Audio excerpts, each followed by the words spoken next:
18/8/1995 திறக்கப்பட்டது.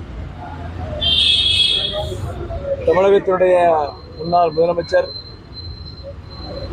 தமிழ் மட்டுமல்ல உலகமெல்லாம் பாராட்டக்கூடிய கொடைவள்ளல், மக்கள் நேசர், மக்களுக்காக உழைத்தவர்.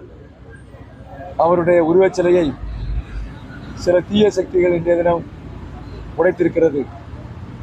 இது சம்பந்தமாக உடனடியாக காவல்துறை நடவடிக்கை எடுத்து அவர்களை கைது செய்ய வேண்டும்.